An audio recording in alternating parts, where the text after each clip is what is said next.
let me set the stage. Many of you were here last year, or at least some of you were here last year, and our focus last year was taking baby steps with cover crops. Let's focus on something that if we give it a try, there's a good possibility it's going to be successful. Nothing is worse than trying something the first time and it's a failure. So we really focused on cereal rye as a cover crop, because the other thing we focused on last year and we're focusing on this year is the majority of you in the room will not ever have cattle in your farming operation. And if you have cattle in your farming operation, you can do things with cover crops much easier or more likely than if you're just a corn-soybean rotation. Now, in a perfect world, we would have multiple crops. We'd probably have wheat in our rotation with corn and beans, and we'd have cattle on the land. And we have growers in Nebraska that are doing that.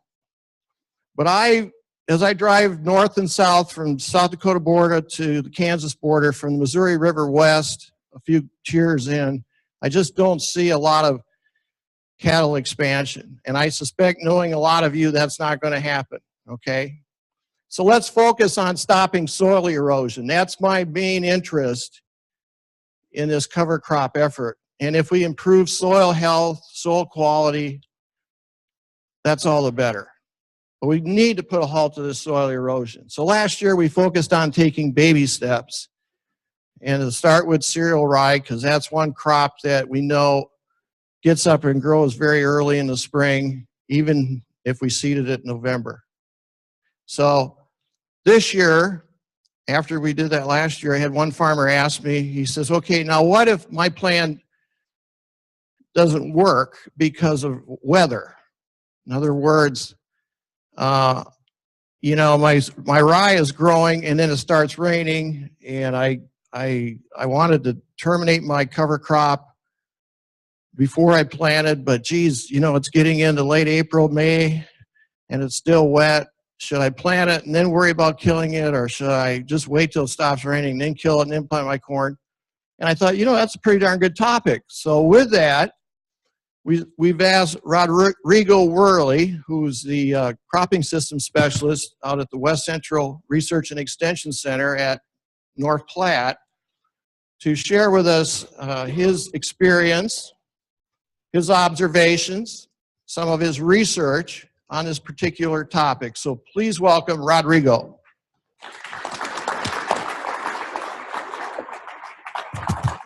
Thank you, Keith. Can you guys hear me well?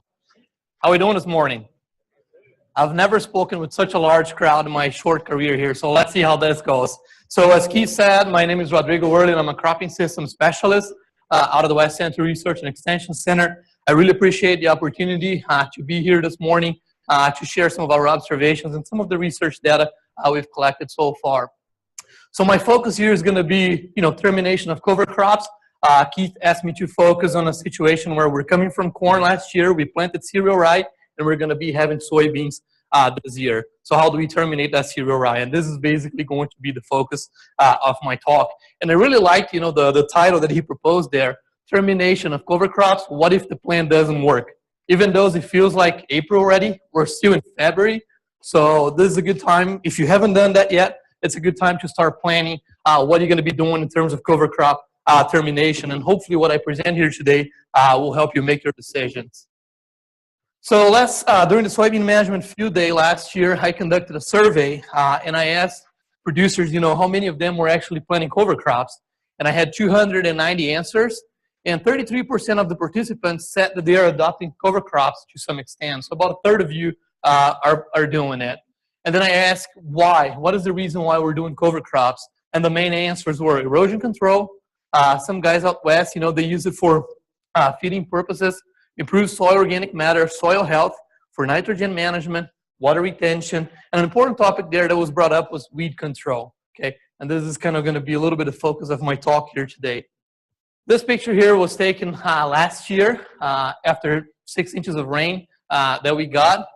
And that tells you a lot, right? This is where we had radishes in the fall. The radishes die here, and this is where we had bare ground. Huge difference there, right? So that's basically the main, one of the main purposes, and this is what Keith was talking about when he started the session this morning. What is the other thing you guys can see here? What's the major difference between here and here? Say that again, Greg? Less real erosion. Okay, less erosion. What else? See those green dots? What are those? Mare's tail, okay? So the difference there, I had plants growing in the fall here. Here it didn't have anything. Look at the difference there. And that goes back to weed control. And then I asked, those 67% of you reported you don't adopt cover crops. I didn't ask why. The main answers were, well, I got no time and it cost me too much. It is difficult to establish. There's not enough growing season and moisture for me to establish a good cover crop. They might be using my water. Herbicide programs prevent their usage. So, I don't want to change my herbicide programs in order to plant cover crops. There's a lack of education. I need more information. That's why, conferences like this one become extremely important so we can, provide you guys some more information to make your decision. And termination can be challenging. That was brought up a couple times. And this is kind of going to be the focus of my talk here. And the last one is lack of equipment. I don't have the equipment to do it. I'm not going to mess with it. This is what UNL and industry have been recommending for herbicide management of herbicide-resistant weeds. How many of you guys are struggling with water hemp, palmer, mare's tail? Raise your hand. Okay, majority of you. Okay, so this is what we recommend. You got to start clean. You got to stay clean. So at planting season, you got to have a good burn down program, and you got to add residual. As you come into your season, you cannot wait the weeds to grow too much. You got to come back and do, a second pass with a post program. And you got to add a residual there, okay? And if you're struggling with mare's tail, then it's a good time to put, fall is a good time to be managing that. And the question that we have now, while we're thinking about establishing cover crops, can we use cover crops as an option for fall weed management and even the early season weed management there? And this is kind of what I'm going to focus on today. So cover crops can indeed be a good tool for weed management as long as you get a good establishment. They might directly compete or choke out the weeds that are, grow at the same time they're growing. Either if they're alive or if you have the cover crop biomass, that biomass may physically hinder, weed seedling emergence. Some of these cover crops, they release chemicals that inhibit the growth of different species. So that can be a plus. And they might tie up, nitrogen and some other nutrients that are not going to be available for the development of the weed. And that, again, goes back to what I was just saying here. This is a picture that was actually taken here at the RDC last March. This is a good stand of cereal right there. This is our bare ground. Okay. If you look closely here, these are all mare's tail. And then in season, this is kind of what we had. Okay. So these plots here were terminated April 15. We planted them into soybeans. This is the interrow space. You see good cereal right there. Okay. So we use glyphosate and another residual product at planting. And here we have just glyphosate without cover crops, okay? Huge difference there. Can you guys see that mare's tail growing in between the rows? So great potential there for the cover crops to help us suppress some of these weeds. This is some work that we did looking at the emergence pattern of winter annual weeds, okay? Most of these winter annual weeds, they're going to be germinating anywhere from September. They're going to stop germinating in mid-November. And then you get a second flush and, start in February and goes all the way through May. If you have a good stand of cereal rye out there, do you think those weeds are going to have a chance? They probably won't, okay? So that's something to keep in mind. Now, if on the flip side, we start talking about summer annual weeds, okay? And summer annual weeds, they're going to be germinating all over the season. You have your early emergers there, such as kochia, the ragweeds. Those weeds are going to be coming up pretty soon here. On the other hand, you have water hemp and palmer amaranth. Those, water hemp and palmer amaranth who wait for you to start planting your crop, and this is when they start showing up, okay? And they'll show up from May all the way through August. So you have a different spectrum of weeds there.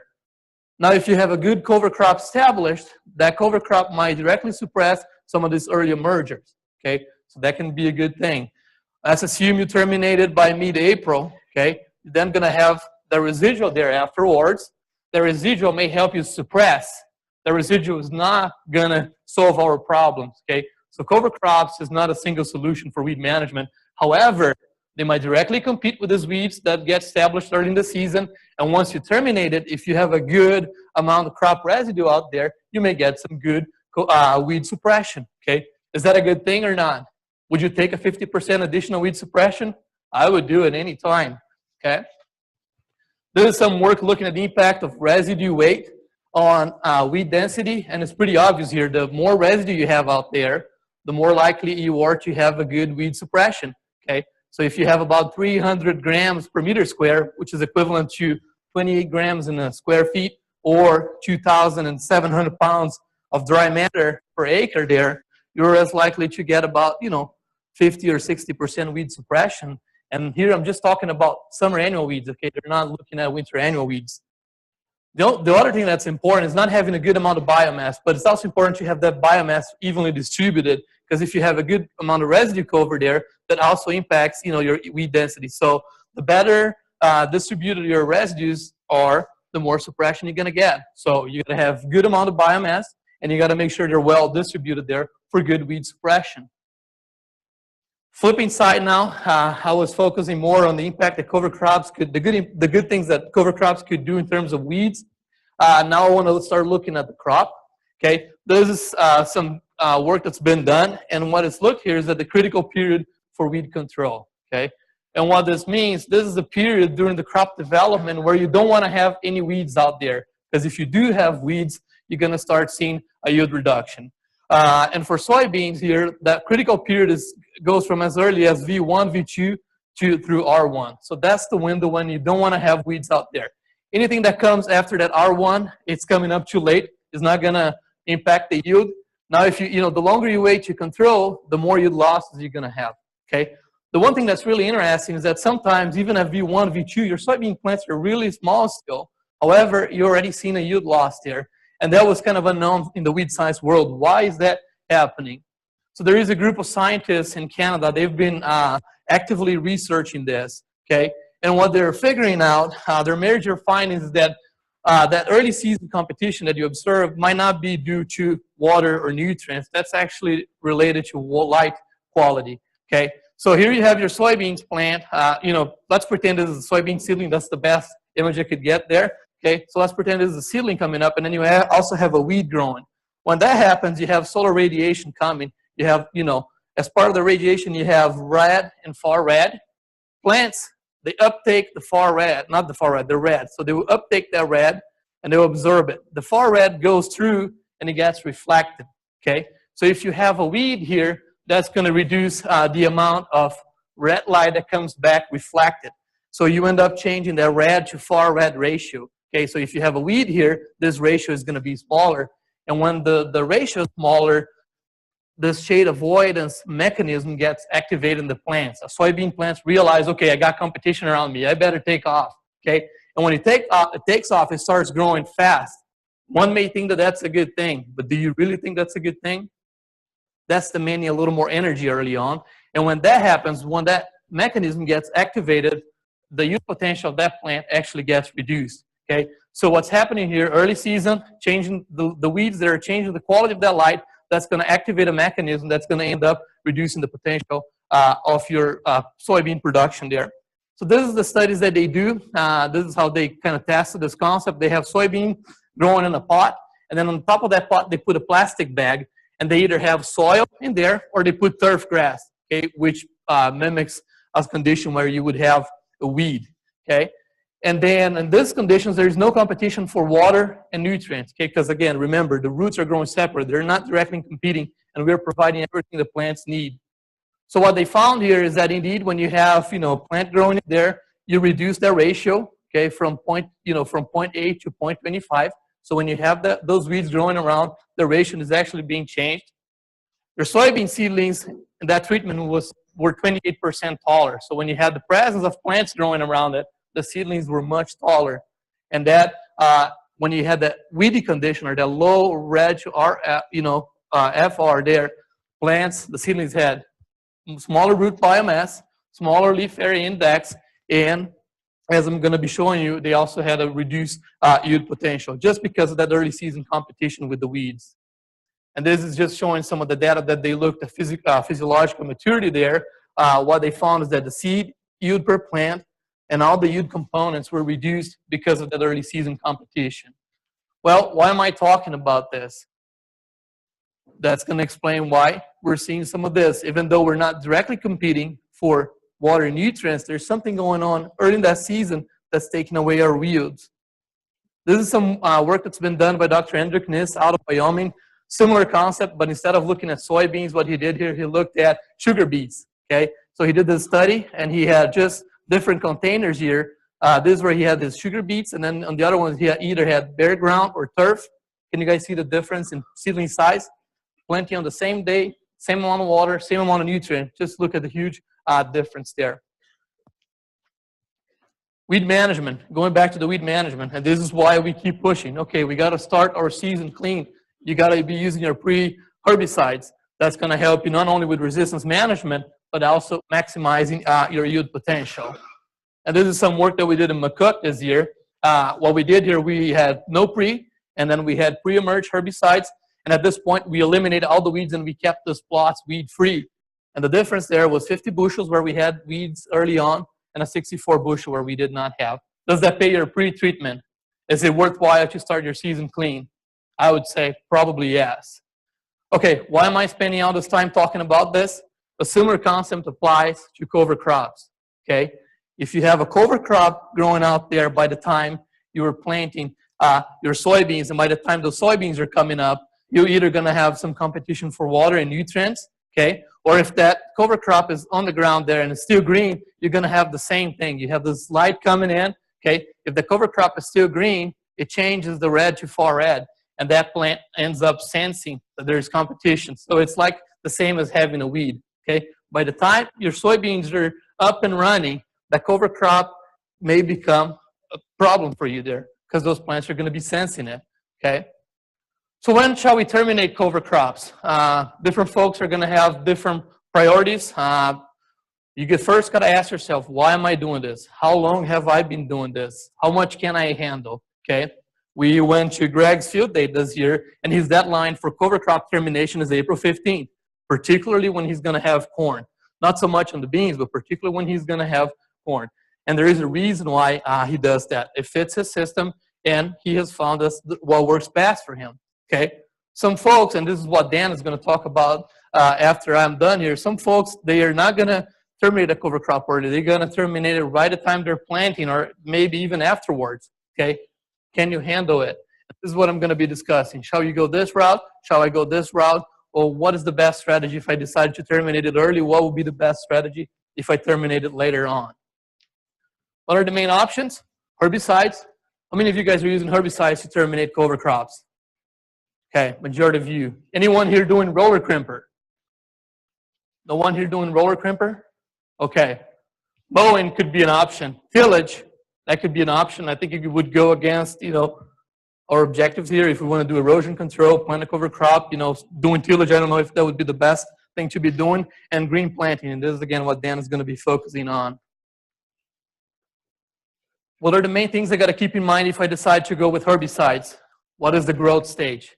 We're focusing on cereal rye. Control cereal rye before flowering stage, it's easy.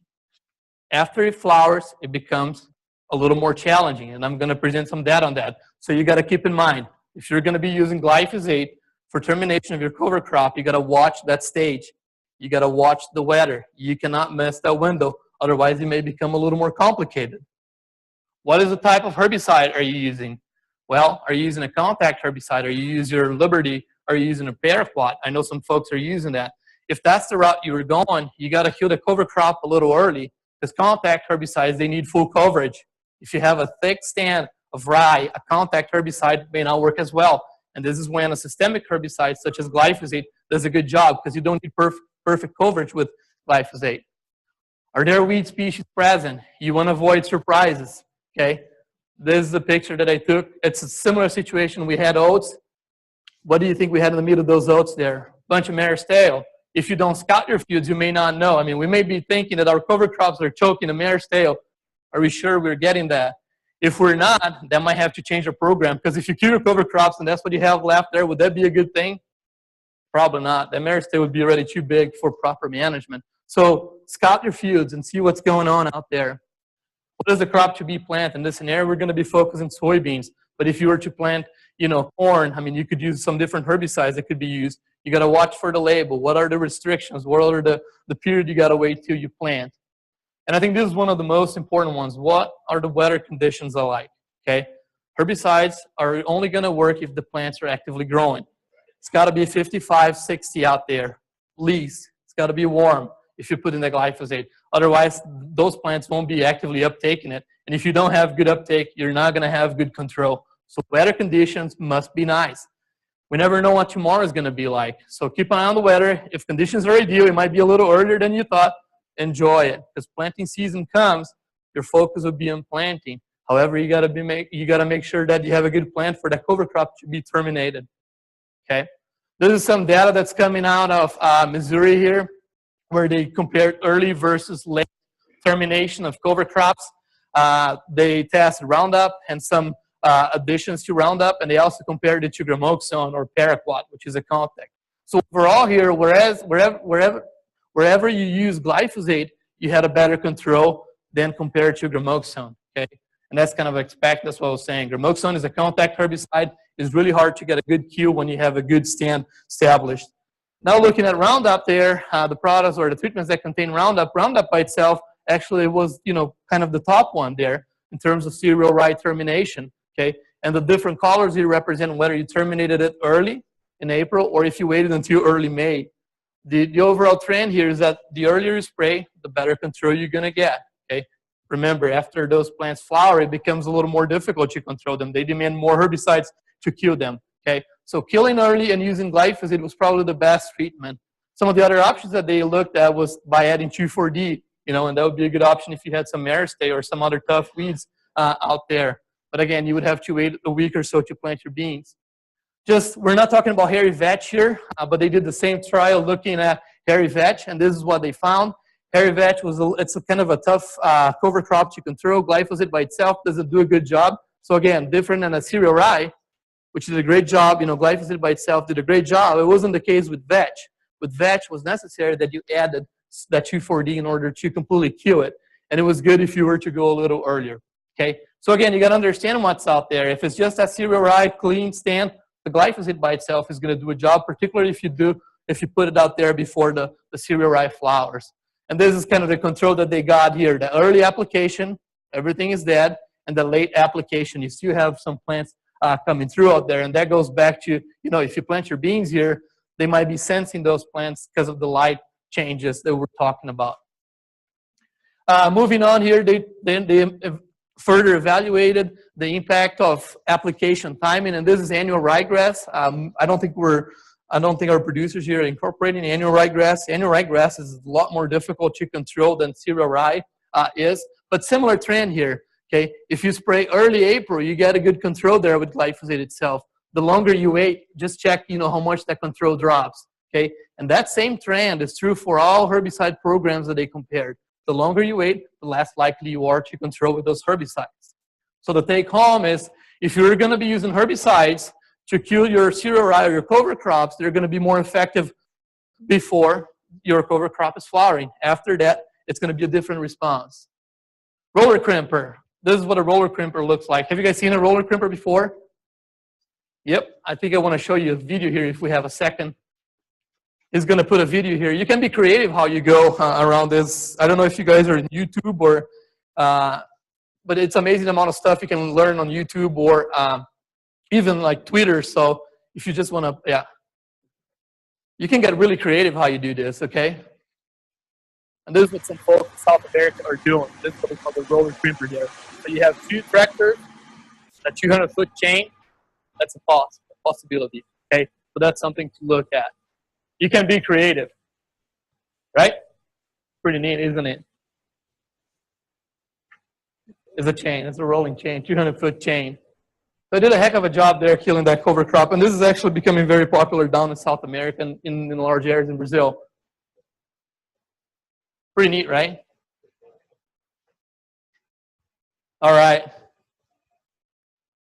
So you can get creative. That's when YouTube becomes a great resource. Oh, and that's me there. Looking good in that picture, haven't I? But anyways, back to my presentation here. Roller crimper can be something effective. The beauty the interesting thing about roller crimper is that it's different than herbicides, okay? This data, this research conducted at Pennsylvania, what they found is that the roller crimper actually becomes effective after your plants flower. So if they're flowering and you use a roller crimper, you're more likely to get a good kill. So it's different than herbicides. Herbicides are effective before they flower, and the roller crimper becomes actually effective afterwards, okay? This is what we did here in our plots. We rolled and crimped the cover crops. There's one thing here that we did wrong, and if I was a grower, I would have done the other way. What is it? The reason why we did it like this is just so we could fit in our plots. I mean, we kind of know what we're doing here, but we had to do it this way so, it would fit the purpose here. But we rolled crimped it. We actually planted this way, but if this was my operation, I would be planting this way here, okay? And then what we did 4 days later, we sprayed a glyphosate, and then we had a good residual product, and we had really good weed control there. Green planting, that's Steve here, trying to green plant in our plots. Dan is going to be focusing on green planting. It can be a great strategy. However, we weren't ready for it, okay? We were not ready for it. We treated all our plots the same when we were planting. He was trying to go through this. He had a hard time, fun day there. This is the amount of biomass he had to go through. Our setup wasn't ready. Is your setup ready to do it? Thanks, Keith. Is your setup ready to do it if you're going to go this route, okay? Beautiful weed control. However, we had no crops in our green planting treatment, so it wasn't kind of defeated the purpose, okay? And I'm not saying it shouldn't be done. We weren't ready for it. So if that's the route you're going to be going, are you ready for it? And that's my question to you, okay? And Dan is going to be visiting about that. Here again is when we terminated early. We had no problems planting it, okay? And this is some of the results for this research we conducted here at the RDC. We actually had 4 different treatments. We had an early burn down, so we killed the cereal rye. Well, we actually have this is a 4x4 interaction here. So we had different cover crops. We had our check, meaning that we had no cover crops there, bare ground. We had a combo which had radish, rye, and vetch. We had the radish by itself, the rye by itself, and the vetch by itself, okay? And we terminated these cover crops in different ways. We had an early burn down where we would go out there, spray glyphosate in April, and then at planting, what we did, we sprayed glyphosate again, and we added a full rate of Authority First, which consists of 2 active ingredients, okay? A full rate of a product that contains long residual. The next treatment was a removal, okay? So May 4th, what we did, we chopped the rye, the vetch, the radish, we tilled, okay? So it was basically a mechanical removal. We either chopped whatever was up there, wherever we did not have any green biomass because of winter kill, we just tilled it. And then what we did, we came at early post right after we planted, and we used Extreme, which is basically Pursuit, which has short residual and glyphosate. So we were comparing early burn down with a good residual. Here we're getting rid of the biomass, and we have a short residual. We also did the roller and crimper, as you saw in that picture. And what we did here, we used a short residual with that treatment. And then we had our green plant, which we did not have much of a crop there. However, we had really good weed control. But what we did on top of the green plant was spray glyphosate and added that long residual. So basically what we're comparing here is the amount of residue versus the type of herbicide program you're using, a long residual versus the short residual. The data I'm presenting here is just weed biomass. And the only thing we had left in our plots, because we used glyphosate, was mare's tail and waterham. Are these the weeds you guys are struggling with? Sorta. So this is kind of what we're evaluating here. So when we did our early burn down and we added a good residual, really good weed control, okay? Here we got rid of the residue and we did not have much strong of a residual there. Look what's happening with my weeds, okay? This is now where I rolled crimped it and I did not have a long residual, okay? Remember, radish is all gone, it's winter killed, so there's not much biomass. So water hemp just came like crazy because we tilled it, okay? Not tilled it because we didn't have residue there, so we basically incorporated the seeds. But my point here, look where we had rye. Look at the weed suppression, okay? And here's where we did the green plant plus a good residual. So the combination of a good amount of residue plus a strong herbicide program, this is when you get clean fields, okay? Just going one or the other apparently wasn't good enough. So combining strategies, diversifying our strategies was a good solution for this. So cover crops by themselves weren't a solution. Herbicides by themselves, especially where we're going here with the lack of options, might not be a solution as well. Okay, so we got to incorporate, we got to diversify our systems. In terms of products, when you're going into soybean year, this is what you could be spraying.